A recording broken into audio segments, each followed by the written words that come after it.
सभी साथियों को नमो बुद्धाय, जय भीम, जय सतगुरु रविदास जी महाराज, जय सतगुरु कबीर साहब। हमारे साथ हमारे परम गुरु जी हैं और गुरु जी आपका स्वागत है। ये हमारी सुराने की कुटी है, कबीर कुटी के नाम से ये फेमस है। इसका सौंदर्यकरण भी होना है और बहुत जल्दी इसके अंदर एक विचार गोष्ठी का आयोजन भी होगा। तो गुरु जी आपको हमारी तरफ से वंदामी और आपके चरणों में हम नमन मस्तक करते हैं। साधु साधु। गुरुजी, सम्मान एक अधिकार में स्वागत है और निवेदन ये है कि कुछ कबीर जी की जो शुद्ध वाणी है, जो बुद्ध वाणी है, क्योंकि आज की डेट में कबीर भी 2-3 मठों में बटे हुए हैं अलग अलग। 52 जगह में कबीर की विचारधारा को लोगों ने बांटा भारत के अंदर में। जी जी, पहले तो मैं सम्मान एक अधिकार के सभी दर्शकों को सादर मंगल कामनाओं के साथ, हाथ नहीं भावनाओं के साथ जो है भवतु सब मंगलंग, सबका मंगल हो।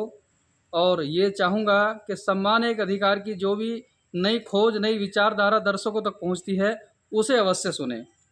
तो श्री कबीर निर्णय मंदिर, रावली रोड, ग्राम सुराना, ब्लॉक मुरादनगर, जनपद गाजियाबाद, उत्तर प्रदेश से मैं साधु अमलदास कबीरपंथी सदगुरु कबीर की 2 बातों को आपके सामने पेश करना चाहता हूँ।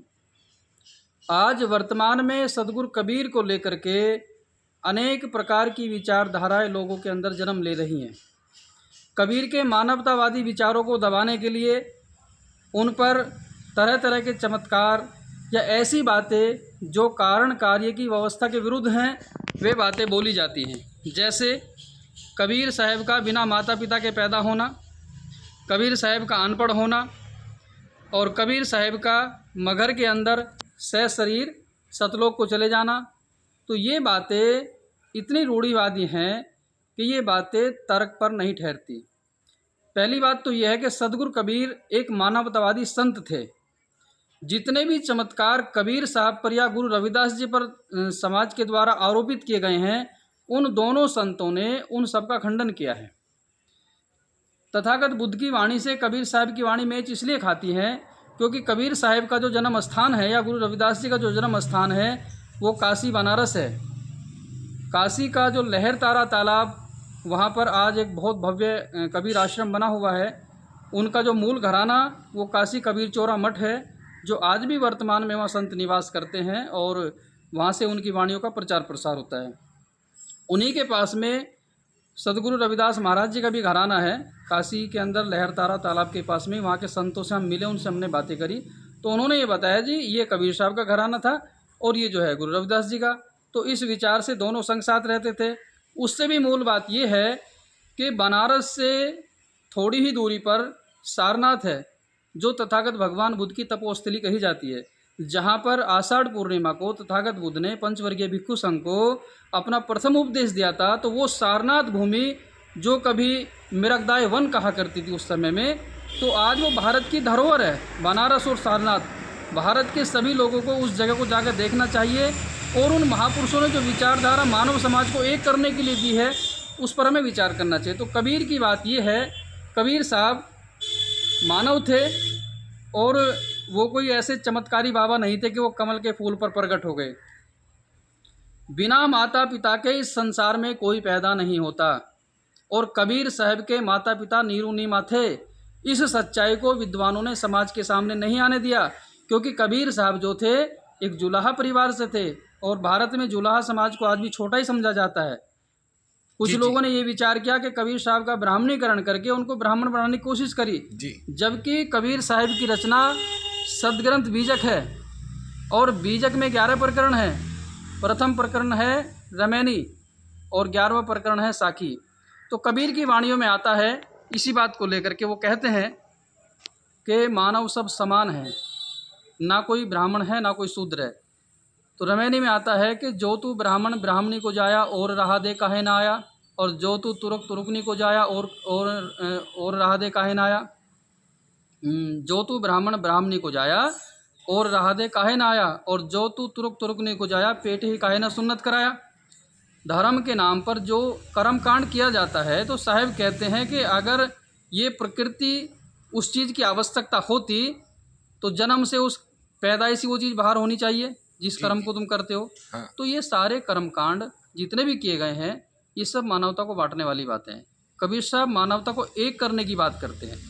और बीजक की प्रथम रमैनी में आता है, जो लोग ऐसा कहते हैं कबीर साहब बिना माता पिता के आए हैं, ये उनके सिद्धांत को, उनके मानवतावादी विचार को दबाने का प्रयास है। ये चमत्कार जोड़ करके जो सिद्ध करना चाहते हैं, तो क्या सिद्ध करना चाहते हैं?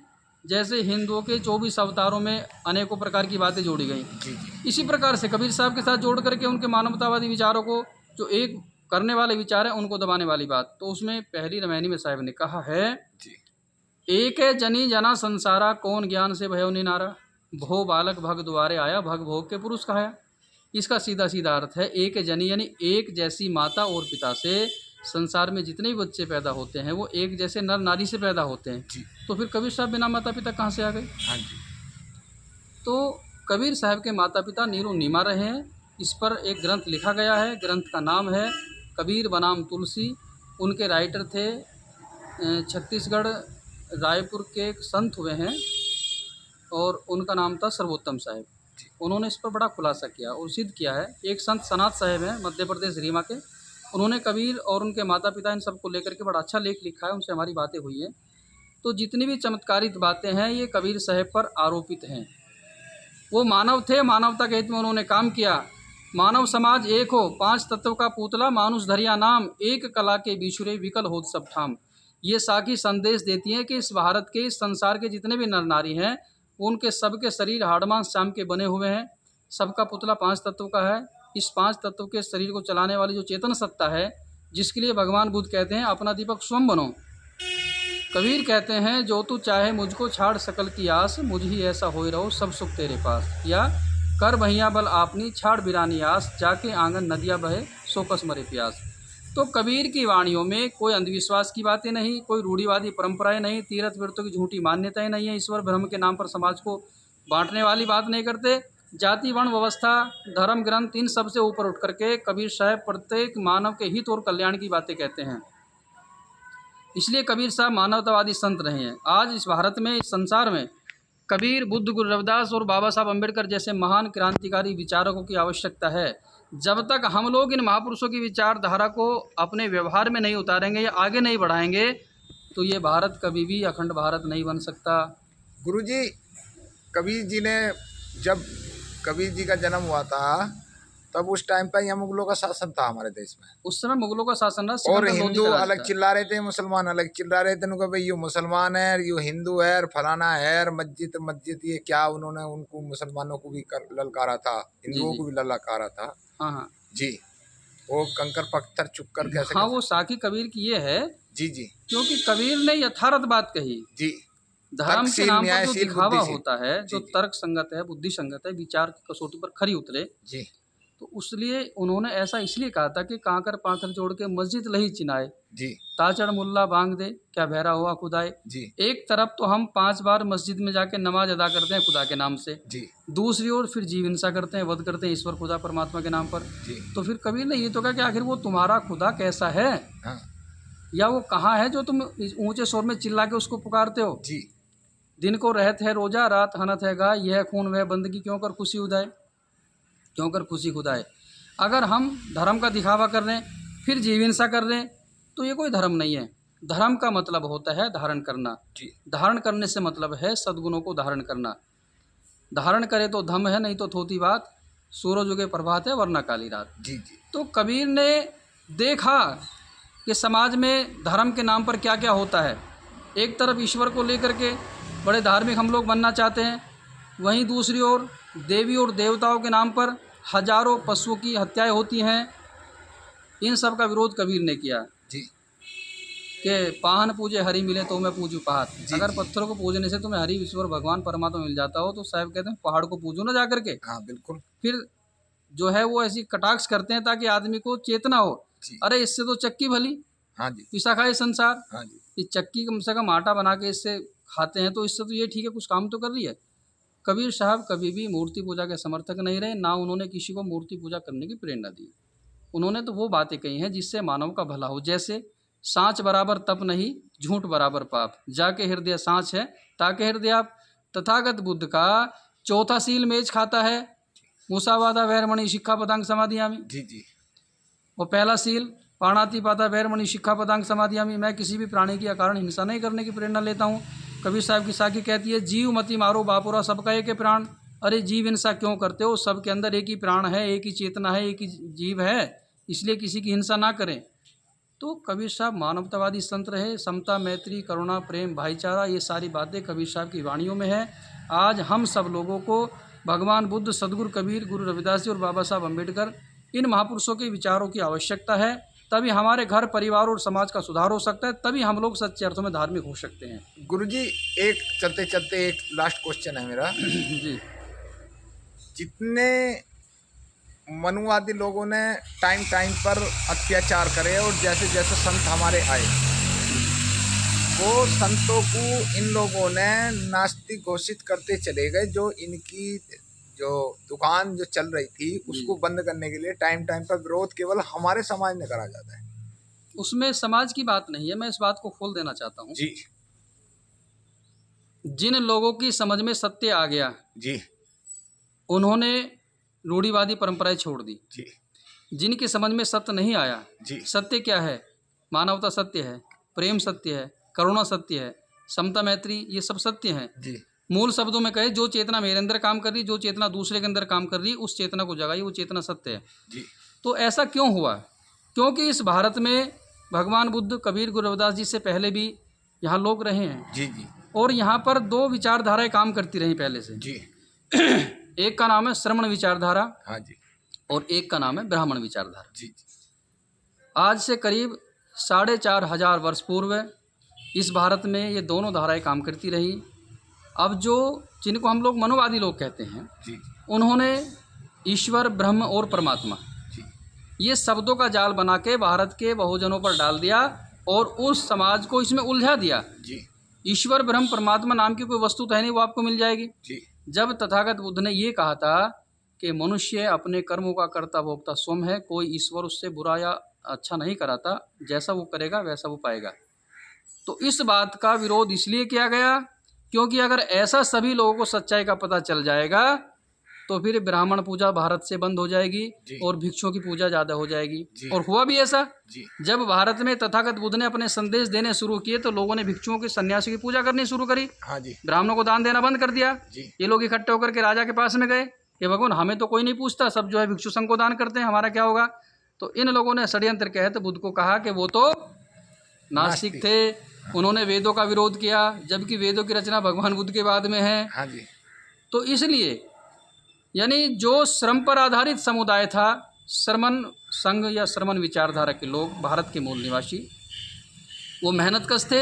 उसमें स्त्री और पुरुष दोनों मिल करके अपना काम करते थे, अपने जीवन को निर्वाह करते थे। जी अब जो जिसको ब्राह्मण वर्ग कहते हैं, ये अश्रम पर आधारित था। केवल भीख मांग करके अपना पेट पालने वाले वर्ग को ब्राह्मण वर्ग कहा गया है, यानी ब्राह्मण विचारधारा कहा गया, जो बिना मेहनत के अपना पेट भरे। अब आप खुद विचार करें कि इस भारत की कौन सी विचारधारा श्रेष्ठ है। तो वही काम भगवान बुद्ध के बाद में सदगुरु कबीर और गुरु रविदास जी ने, यानी मानवता को जगाने का काम किया और इस वाणी जाल से लोगों को बाहर निकालने का काम किया कि अपने जीवन के कर्ता भोक्ता, अपने जीवन के बनाने बिगाड़ने वाले आप स्वयं हो। तो इन महापुरुषों की वाणी का उन लोगों ने इसलिए विरोध किया क्योंकि ऐसी सच्चाई लोगों को बताने से उनकी दुकानदारी बंद होती है। जब लोग अंधविश्वास और रूढ़िवादी परंपराओं का त्याग करेंगे और वो स्वयं अपनी चेतना को जगा के अपने कर्मों का सही सुधार करेंगे तो उन्हें किसी कर्मकांड की जरूरत भी नहीं है। बुद्ध का जो ये वाक्य है, अत्तदीपो भव, इसका सीधा सीधा मतलब है आप अपने जीवन के स्वयं मालिक हो या आप अपनी चेतना को स्वयं जगाइए। तो इसलिए विरोध किया गया है क्योंकि गुरुजी, एक चीज मैंने जो पढ़ी है अभी तक, एक चीज महसूस करी है कि जितने हम लोगों को तो भगवान बुद्ध, बाबा साहब डॉक्टर अम्बेडकर ने दिए हैं। हाँ जी, उससे पहले तो हम जानते नहीं थे भगवान बुद्ध कौन है। हाँ, बुद्ध को बनाने वाले बाबा साहब हकीकत यही है, क्योंकि हमें तो रास्ता, बुद्ध का रास्ता जो है बाबा साहब ने दिया है। बिल्कुल ठीक। और बाबा साहब भी पहले पढ़े लिखे व्यक्ति थे। उन्होंने तो उनका परिवार कबीरपंथी था, मेरे माता पिता कबीरपंथी थे, और जितने भी उस टाइम के कबीरपंथी थे वही लोग बुद्धिज्म की ओर कुछ ज़्यादा चले हैं और उन्हीं की बुद्धि का ज़्यादा विकास हुआ है। कबीर साहब के कबीरपंथी जो पुराने लोग थे हमारे, हाँ, बहुत कबीरपंथी लोगों ने बौद्ध भिक्षु बने हैं, बौद्ध भिक्षु बने, बौद्ध परिवार जो है बुद्धिज्म में गया है कबीरपंथी, उन्हीं की बुद्धि का ज़्यादा है। क्योंकि रविदास जी जो हैं वो आज भी मनुवाद को जगह स्थान देते हैं। वो उन्हीं के यहाँ होली, दिवाली, रामनवमी उन्हीं के यहाँ पूजना, उन्हीं के पंजाब वाले अलग पूज रहे हैं, आपकी जो हरियाणा बात वाले है, अलग मैं इस बात को ये कहना चाहूँगा, जी कोई भी कबीरपंथी जी किसी भी इन तरह के फेस्टिवल को, जी होली, दिवाली, रक्षाबंधन, दशहरा आदि आदि जो परंपराएं हैं, जी कबीर मार्ग में इनके लिए कहीं कोई जगह नहीं। जी इनको पूर्ण रूप से कबीर साहब ने वर्जित किया। हाँ जी तो कबीरपंथी तो इन चीज़ों को मानते नहीं। जी जी और जो रविदास से छोड़ते परंपरावादी नहीं पर्व हैं, जी हम लोग बचपन से कबीरपंथी हैं। हमारे परिवार में ये सारी चीज़ें नहीं होती रही हैं। जी होली, दिवाली, रक्षाबंधन, दशहरा आदि हमारे परिवार में जहाँ से हम हैं आज तक नहीं मनाते, और ना हम ऐसा किसी को करने की प्रेरणा देते हैं। जी हम तो सीधा सीधा ये कहते हैं, इस भारत के जो अपने फेस्टिवल हैं, जो अपने पर्व हैं, आप उनको देखिए। जी जैसे भगवान बुद्ध की जयंती है, जी आप मनाइए। हाँ कबीर साहब की जयंती है, गुरु रविदास जी की जयंती है, बाबा साहब अम्बेडकर की जयंती है। रविदास जी की जयंती में तो पूरा हिंदूवाद नजर आता है। देखो रविदास जी शुक्रताल जो एक थे, आज जगह है, आप वहाँ गए हैं, सतगुरु कबीर जी का एक आश्रम है, वहाँ 15 आश्रम रविदास जी के हैं। हाँ, बिल्कुल होंगे। क्या जरूरत है जब वहाँ रविदास जी का इतना बड़ा वहाँ घर बना हुआ, अलग अलग मठ बनाने की हम क्षमता ये कहते हैं चाहे 1000 आश्रम बनाइए, हाँ, और लेकिन वहीं वो उस जो है भांग महापुरुष पी की- के वहाँ सत्संग करते हैं, वो नाचते हैं रातों को। एक मिनट, अगर कोई साधु कबीर या रविदास के नाम पर किसी भी प्रकार का नशा करता है तो वो स्वार्थी है, हाँ और वह जो है सिद्धांतवादी नहीं है, और ऐसे साधु का मान सम्मान या पूजा नहीं करना चाहिए। जी अगर कोई साधु भेष लेकर के नशा करता है तो वो समाज में सम्मान पाने का अधिकार नहीं, संतों की पंक्ति में बैठने का अधिकार नहीं। जी तो जो अब ऐसा ये बताइए, जो आप सदगुरु कबीर जी के उपासक हैं, हम आपके उपासक हैं जी। हाँ, सही बात है। तो यहाँ कलकू हम जो आश्रम है, ये यहाँ कबीर कुटी के नाम से फेमस है ये जी। कलकू, जो यहाँ पर हम कोई भव्य जो समाज कार्यक्रम इसका होता निर्माण है। करेगा, ठीक है। तो यहाँ कबीर जी की मूर्ति स्थापित होगी या आपकी होगी? नहीं, पहली बात तो हम लोग मूर्ति के पक्ष में है ही नहीं। और रविदास जी के आश्रम है एक, मैं उसमें क्षमा चाहूँगा बताना कि ये समलदास जी महाराज का जो आश्रम है वो शुक्रताल के अंदर, वहाँ मैं देख रहा हूँ रविदास जी की तो मूर्ति गायब है, समलदास जी की पूजा कर रहे हैं। ऐसे तो कितने सारे लोग हैं, अब ये तो अपनी पूजा करवा रहे हैं उनकी आड़ तो में। समाज बंट जाएगा है जी अगर हम मान लो संत रविदास जी के अनुयायी हैं तो केवल एक अपने महापुरुष को मान करके उन्हीं का सम्मान करें। हाँ। अगर मूर्ति स्थापित करने तो सिर्फ उसी महापुरुष की स्थापित करो ना, हाँ जो हम सबके आदर्श हैं। बिल्कुल अगर इस तरह से अलग अलग मूर्ति पूजा का सिस्टम चलेगा तो बुत परस्ती देश में फिर आ जाएगी। जी और उस मूर्ति पूजा के आधार से क्या, अगर किसी महापुरुष को मिटाना हो, उसकी विचारधारा को मिटाना हो, उसकी मूर्ति की पूजा बना के, मूर्ति बना के हाँ। उसको पूजना शुरू कर दो, जी। उस महापुरुष की विचारधारा खत्म हो जाएगी। हाँ यही हाल हो रहा है हम इनका। मूर्ति पूजा के समर्थन में है ही नहीं। पंजाब के अंदर जो है वो अलग रविदास जी हैं, इधर उत्तर प्रदेश के अलग हैं, हरियाणा के अलग हैं, मध्य प्रदेश के अलग हैं।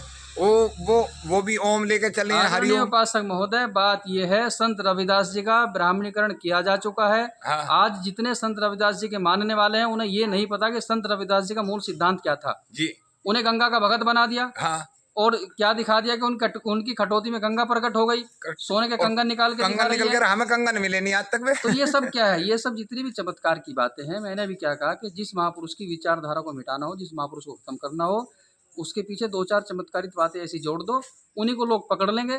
भगवान बुद्ध ने चमत्कार पर क्यों प्रतिबंध लगाया था? जी क्योंकि अगर तुम ऐसा करोगे तो जो मूल सिद्धांत जो हम देना चाहते हैं समाज को, लोग उससे वंचित रह जाएंगे। जी, जी। फिर लोग तुम्हारी पूजा करेंगे, धर्म को नहीं पूजेंगे। ना तो हमें, अगर हम कबीर या रविदास जी के मानने वाले तो उनके सिद्धांतों को मानना है, जी जी ना कि उनकी मूर्ति बना के उसके आगे तुम हाथ जोड़ के बैठे रहो। ना तो कबीर आने वाले, हाँ। ना संत रविदास जी आने वाले, जी। ना बुद्ध आने वाले। जी। मूर्ति तो सिर्फ जड़ है, वो आपके लिए प्रेरणा स्रोत हो सकती है, एक आदर्श हो सकती है, लेकिन वो आपको क्या ज्ञान देगी? जी उनके बारे में जो ज्ञान देंगे, जो वर्तमान में देहधारी हैं, जी जो धर्म गुरु हैं, वही तो ज्ञान दे सकते हैं। जी। अब प्रेरणा के रूप में मूर्ति को रख सकते हैं। इसके अलावा बहुत बहुत हम साधुवाद मूर्ति आपका, के सम्मान पक्ष एक में नहीं। अधिकार को टाइम देने के लिए हमारे साथ आपका गुरुजी मंगल थे, हो, और आप सुखी रहो। इन्हें बुला सकते हो। अंत में जहाँ ये जी कहना चाहूँगा कि हम महापुरुषों के आदर्श और सिद्धांत, उनके